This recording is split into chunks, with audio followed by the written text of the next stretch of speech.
Hello दोस्तों, आप सभी का स्वागत है साजी ट्यूशन के एक नई वीडियो में। आज के इस पर्टिकुलर वीडियो में हम बात करने वाले हैं chapter molecular basis of inheritance के 3 मार्क्स के जो हमारे इंपॉर्टेंट क्वेश्चंस हैं उनके बारे में। ये जो इंपॉर्टेंट क्वेश्चन मैंने लिए हैं ये हमने प्रीवियस ईयर क्वेश्चन पेपर में से लिए हैं और मैंने कोशिश करी है कि इन क्वेश्चंस के दौरान मैं आपको इस चैप्टर की रिवीजन भी करा दूं। इस तरीके से मैंने ये क्वेश्चन सिलेक्ट करे हैं। टाइम वेस्ट ना करते हुए हम आज की वीडियो को स्टार्ट करते हैं। सबसे पहला हमारा क्वेश्चन आता है, draw a labelled schematic sketch of replication work of DNA, explain the role of enzyme involved in DNA replication. आपको रेप्लिकेशन फॉर्म का क्या करना है, डायग्राम बनाना है, उसे लेबल करना है और आपको एंजाइम्स के बारे में बताना है जो डीएनए रेप्लिकेशन में हेल्प करते हैं। तो सबसे पहले आप क्या करेंगे, रेप्लिकेशन फॉर्क की स्ट्रक्चर बना देंगे जैसे मैंने यहाँ पे बना दी है। एनसीईआरटी में और क्लियरली गिवन है, वहां से आप बना देंगे। यहाँ पे आपको क्या चीज ध्यान रखनी है, पोलैरिटीज। क्या कई बार क्या होता है, हम पोलैरिटी गलत लिख के आते हैं पेपर में, ठीक है, उसके हमारे मार्क्स काट दिए जाते हैं। तो पोलैरिटी याद रखना। लेबलिंग भी हमने कर रखी है। ये हमारे 2 न्यू सिंथेसाइज्ड डीएनए बन रहे हैं। ये हमारा क्या है, लैगिंग स्ट्रैंड है, क्यों, क्योंकि यहाँ पे ओकाजाकी फ्रेगमेंट्स बनेंगे। ये हमारा क्या है, लीडिंग स्ट्रैंड है, ठीक है। और ये लीडिंग स्ट्रैंड किस वजह से, क्योंकि जो हमारा एंजाइम होता है डीएनए डिपेंडेंट डीएनए पॉलीमरेज, वो रिएक्शन को कैटेलाइज करता है 5' to 3' की डायरेक्शन में। तो इसलिए ये कंटिन्यूस होता है और ये डिसकंटिन्यूस होता है। अब इसमें नेक्स्ट क्वेश्चन पूछा गया था एंजाइम का। तो सबसे पहला और इम्पोर्टेंट एंजाइम जो आता है वो हमारा है DNA dependent DNA polymerase. Catalyse करता है पॉलीमराइजेशन को 5' to 3' की डायरेक्शन में। काफ़ी इंपॉर्टेंट प्रॉपर्टी है, याद रखना ये, ठीक है। इसके बाद हमारा आता है हेलिकेज एंजाइम, जो क्या करता है, ओरी यानी ओरिजिन ऑफ रेप्लिकेशन के ऊपर वर्क करता है और जो दोनों हमारी डीएनए की स्ट्रैंड होती है उन्हें एक दूसरे से अनबाइंड करता है। उसके बाद हमारा आता है डीएनए लाइगेज एंजाइम, जो क्या होता है, लैगिंग स्ट्रैंड में हमारे जो ओकाजाकी फ्रेगमेंट्स बनते हैं उन्हें आपस में जोड़ता है। इन तीनों एंजाइम को आप याद कर लेना। बढ़ते हैं नेक्स्ट क्वेश्चन की तरफ। Name the enzyme that catalyse the transcription of HNRNA। आपको एंजाइम का नाम बताना है जो HNRNA का ट्रांसक्रिप्शन करता है, यानी डीएनए से HNRNA बनाता है। उस एंजाइम का आपको नाम लिखना है। तो इस एंजाइम का नाम है DNA dependent RNA polymerase 2। Second question पूछा गया है, why does the HNRNA need to undergo changes, list the changes HNRNA undergoes and where in cell such changes take place. देखिए, पहला आंसर मैं बता चुका हूं। सेकंड हमारा क्या है, जो HNRNA है वो इंट्रॉन कंसिस्ट करता है, जो नॉन फंक्शनल यूनिट होता है और नॉन कोडिंग होता है, जो प्रोटीन के लिए कोड नहीं करता। उसको हटाने के लिए हमें उसमें प्रोसेसिंग करनी होती है या HNRNA में चेंजेस आते हैं। देखिए, पहले क्वेश्चन का आंसर क्या है, आरएनए पॉलीमरेज 2। यहाँ पे और भी पॉलीमरेज आपको यूकैरियोट्स में याद रखनी है, जैसे आरएनए पॉलीमरेज 3 वो क्या करता है, टीआरएनए का ट्रांसक्रिप्शन करता है। आरएनए पॉलीमरेज 1 वो क्या करता है, आरआरएनए का ट्रांसक्रिप्शन करता है। तो ये चीज आपको याद रखनी है। सेकेंड क्वेश्चन पूछा गया था कि HNRNA में चेंजेस क्यों जरूरी है, because it contain intron which are non coding sequence. ये इंट्रॉन को कंसिस्ट करता है जो कोड नहीं करते किसी भी प्रोटीन के लिए। अब इसमें 3 स्टेप होते हैं जो चेंजेस आते हैं HNRNA में, उसमें 3 स्टेप होते हैं। एक हमारा होता है कैपिंग, एक होता है टेलिंग, एक होता है स्प्लाइसिंग। कैपिंग में क्या होता है, addition of methyl guanosine triphosphate at 5' end. जो भी हमारा आरएनए बनता है, HNRNA बनता है, उसकी 5' एंड पे मिथाइल ग्वानोसिन ट्राइफॉस्फेट आके जुड़ते हैं। उसके बाद हमारा आता है टेलिंग, जो कहाँ पे होता है, 3' एंड पे। इसमें क्या होता है, एडिशन ऑफ एडिनेट रेसिड्यूज। यहाँ पे एडिनेट ग्रुप्स आके क्या होते हैं, जुड़ते हैं, कौन से एंड पे, 3' एंड पे। उसके बाद हमारा आता है splicing, removal of introns with the help of SNRNPS। Splicing में क्या होता है, इंट्रॉन को रिमूव करा जाता है। अब ये होता कहाँ है, ये होता है सेल के न्यूक्लियस में, ये इवेंट होता है पूरा, ठीक है।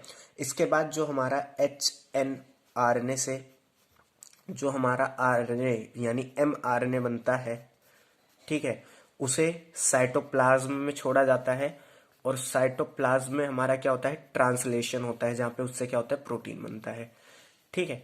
तो ये चीज याद रखना, जो प्रोटीन वाला प्रोसेस होगा यानी जो ट्रांसलेशन होगा वो साइटोप्लाज्म में होता है, बाकी सब कुछ कहाँ होता है, सेल के न्यूक्लियस में। इसके बाद नेक्स्ट हमारा क्वेश्चन आता है, name the scientist who call tRNA as an adapter molecule. Scientist का नाम बताइए जिन्होंने टीआरएनए को एडेप्टर मॉलिक्यूल कहा। तो ये जो इसका आंसर है, इसका नाम है फ्रांसिस क्रिक। फ्रांसिस क्रिक ने ही टीआरएनए को एडेप्टर मॉलिक्यूल कहा था। Draw a clover leaf life structure of tRNA showing. अब आपको क्या करनी है, टीआरएनए की स्ट्रक्चर शो करनी है जिसमें टायरोसिन अटैच हो अमीनो एसिड साइट से, anticodon for this amino acid, और टायरोसिन के लिए क्या एंटीकोडोन होगा। सी पॉइंट है इसमें, what does actual structure of tRNA look like. तो ये देखिए डायग्राम में इजिली आपको एनसीईआरटी में मिल जाएगा। सो यहाँ पे देखिए यूएसी क्या होता है, कोडोन होता है टायरोसिन के लिए। तो यूएसी का अपोजिट क्या हो जाएगा, एयूजी। तो एयूजी क्या हो गया, एंटीकोडोन हो गया। ठीक है, ये हमने टीआरएनए की स्ट्रक्चर बना दी, यहाँ दिखा दिया टायरोसिन अटैच है। ये हमने आरएनए दिखा दिया 5' एंड 3' एंड।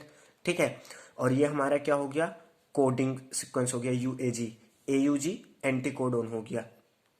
अब उसके बाद क्वेश्चन पूछा गया था कि टीआरएनए की एक्चुअल स्ट्रक्चर क्या होती है। तो एक्चुअल स्ट्रक्चर होती है इन्वर्टेड एल शेप, यानी उल्टा एल लगता है हमें वो देखने में। इसके बाद नेक्स्ट क्वेश्चन पे बढ़ते हैं, list the silent feature of DNA double helix model. DNA double helix model के साइलेंट फीचर। तो ये पहला पॉइंट है, made up of 2 polynucleotide chain where backbone is constituted by sugar phosphate and base projected inside। Double helix model हमें बताता है कि जो डीएनए है वो 2 polynucleotide चेन का बना हुआ होता है, जिसमें जो बैकबोन है वो शुगर फॉस्फेट से बनी हुई होती है, और जो बेसिस हैं वो अंदर की साइड होते हैं। जैसे ये यहाँ पे बेस अंदर की साइड होते हैं और ये बाहर की स्ट्रक्चर क्या होती है, शुगर फॉस्फेट की होती है। 2 chain have anti parallel polarity. दोनों चेन की एक दूसरे के एंटी पैरेलल पोलैरिटी होती है। अगर एक चेन मान लीजिए 5' to 3' है तो दूसरी होगी 3' to 5'। Bases in 2 strand are paired through hydrogen bond. और जो दोनों स्ट्रैंड में हमारे बेसिस है, नाइट्रोजन बेसिस है, वो एक दूसरे से जुड़े होते हैं हाइड्रोजन बॉन्ड के थ्रू। एडेनिन थाइमिन के साथ डबल बॉन्ड बनाता है, ग्वानिन साइटोसिन के साथ ट्रिपल हाइड्रोजन बॉन्ड बनाता है। 2 chain are coiled in right handed fashion, pitch of helix is 3.4 nanometer. और जो दोनों चेन हमारी वो राइट हैंडेड फैशन में कोइल्ड होती है, यानी सीधे हाथ की तरफ मुड़ी हुई होती है, और इनकी जो पिच है हेलिक्स की वो 3.4 नैनोमीटर, यानी 2 टन्स के बीच में जो हमारी लेंथ होती है वो होती है 3.4 नैनोमीटर की। सो ये कुछ साइलेंट फीचर है जो आप बताएंगे। एनसीईआरटी में और भी दिए गए हैं, अगर आपको याद है तो आप लिख सकते हैं। अब हम बढ़ते हैं नेक्स्ट क्वेश्चन की तरफ। A number of passenger were severely burn beyond recognition during a train accident. एक ट्रेन एक्सीडेंट के दौरान उसमें जो पैसेंजर बैठे हुए थे ट्रेन में, वो इतनी बुरी तरीके से जल गए हैं कि उन्हें अब हम पहचान नहीं सकते, beyond recognization. Name and describe technique that can help and hand over the dead to their relatives. एक ऐसी टेक्निक बताइए और उसको डिस्क्राइब करिए ताकि वो हमें मदद करे कि हम उनकी डेड बॉडी को उनके रिलेटिव्स तक पहुंचा सके। तो इस टेक्निक का नाम है डीएनए फिंगरप्रिंटिंग। अब देखिए यहाँ पे मैंने बहुत चीज़ें लिख दी हैं रिवीजन के लिए, तो ये जब आप इसके नोट्स लेंगे तो आप याद कर लेना। मैं आपको इसका सीधा मेन आंसर बताता हूँ। आप क्या करेंगे, डीएनए फिंगरप्रिंटिंग टेक्निक लिखेंगे, उसके बाद इसमें स्टेप्स बता देना डीएनए फिंगरप्रिंटिंग में होते क्या हैं। सो स्टेप्स इन डीएनए फिंगरप्रिंटिंग में क्या होते हैं, आइसोलेशन ऑफ डीएनए। सबसे पहले डीएनए को आइसोलेट करना सेल में से। Digestion of DNA by restriction endonuclease. DNA का डाइजेशन कराना, रिस्ट्रिक्शन एंडोन्यूक्लियस यानी डीएनए को छोटे छोटे हिस्सों में तोड़ना। Separation of DNA fragment by electrophoresis. DNA fragments जो हमारे बने हैं रिस्ट्रिक्शन एंडोन्यूक्लियस के डाइजेशन के बाद, उन फ्रेगमेंट्स को इलेक्ट्रोफोरेसिस के मदद से अलग अलग करना। Transferring of separated DNA from fragment to synthetic membrane such as nylon. अब जो हमारे डीएनए फ्रेगमेंट्स अलग अलग हुए हैं उन्हें एक सिंथेटिक मेम्ब्रेन पे ट्रांसफर करना। एग्जाम्पल के लिए हम नाइलून पे ट्रांसफर करते हैं। Hybridization using level VNTR probe. अब जो हमारे सेगमेंट मिले उनका हाइब्रिडाइजेशन कराना वीएनटीआर से। Detection of hybridize DNA fragment by autoradiography. और जो हमें हाइब्रिडाइज डीएनए फ्रेगमेंट्स मिलेंगे उनको डिटेक्ट करना ऑटो रेडियोग्राफी की मदद से। ठीक है, ये कुछ स्टेप्स होते हैं डीएनए फिंगरप्रिंटिंग में। यहाँ पे देखिए हम इसे एक्सप्लेन नहीं कर रहे हैं क्योंकि ये हमारे कोर्स से बाहर है इसका स्कोप। ठीक है, इसकी स्टडी सॉरी, सो इसलिए हम इसे डिस्कस नहीं कर रहे, सिर्फ आप इसके स्टेप याद रखो। इसके बाद हम नेक्स्ट क्वेश्चन पे आते हैं। List 2 methodologies which are involve in HGP. आपको कोई 2 मेथड बताने हैं जो एचजीपी में इन्वॉल्व हैं। मेंशन हाउ देवर यूज, और उनका इस्तेमाल कैसे होता है।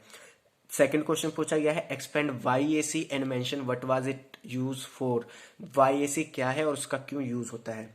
तो देखिए जो दो मेथड है हमारे HGP में है, एक है हमारा expressed sequence tag and second हमारा है सीक्वेंस एनोटेशन। ठीक है, तो ये दोनों को आप बता देंगे। एक्सप्रेस सीक्वेंस टैग में हम क्या करते हैं, आइडेंटिफाई करते हैं सारे जीन को जो क्या करते हैं आरएनए को मतलब एज अ आरएनए अपने आप को एक्सप्रेस करते हैं, मीन्स वो आरएनए के लिए कोड करते हैं। ऐसे जीन को हम सबसे पहले क्या करते हैं, आइडेंटिफाई करते हैं। तो इस मेथड को हम क्या कहते हैं, expressed sequence tag. Next method क्या आता है, सीक्वेंस एनोटेशन का, जिसमें हम क्या करते हैं, sequencing all set of genome that contain coding and non coding sequence and later assign different region in the sequence with function. क्या करते हैं हम, जीनोम में जो भी सीक्वेंस है सबको कोड रीड करते हैं। ठीक है, चाहे वो कोडिंग स्ट्रैंड कंटेन करते हो या नॉन कोडिंग सीक्वेंस कंटेन करते हो, मीन्स वो आगे किसी भी आरएनए के लिए कोड करते हैं या नहीं करते हैं उससे हमें मतलब नहीं होता, हम लेकिन तब भी उनका एक पूरा सीक्वेंस तैयार कर लेते हैं। और बाद में क्या करते हैं, जो सीक्वेंस कोड करता है उसे एक उस रीजन को सिलेक्ट करते हैं। ठीक है, और उसके फंक्शन को दिखा देते हैं कि वो किस चीज़ के लिए कोड करता है। और अगर कोई कोड नहीं करता है तो उसको एक अलग क्या करते हैं, रीजन असाइन कर देते हैं और उसका कोई फंक्शन नहीं हम लिखते। ठीक है, तो ये चीज़ होता है सीक्वेंस एनोटेशन में। उसके बाद हमारा आता है YAC। YAC की फुल फॉर्म हमारी होती है यीस्ट आर्टिफिशियल क्रोमोसोम, और इसे हम यूज करते हैं एज अ वेक्टर। सो ये थी हमारी आज की video molecular basis of inheritance के 3 मार्क्स के इंपॉर्टेंट क्वेश्चन को लेके। नेक्स्ट वीडियो में हम डिस्कस करेंगे 5 मार्क्स के इंपॉर्टेंट क्वेश्चन। अगर आपको ये वीडियो अच्छी लगी है और आपको हेल्पफुल लगी है तो प्लीज़ उस वीडियो को लाइक करना, हमारे चैनल को सब्सक्राइब करना ही हो। बाकी मिलते हैं नेक्स्ट वीडियो में, तब तक के लिए थैंक्स फॉर वॉचिंग।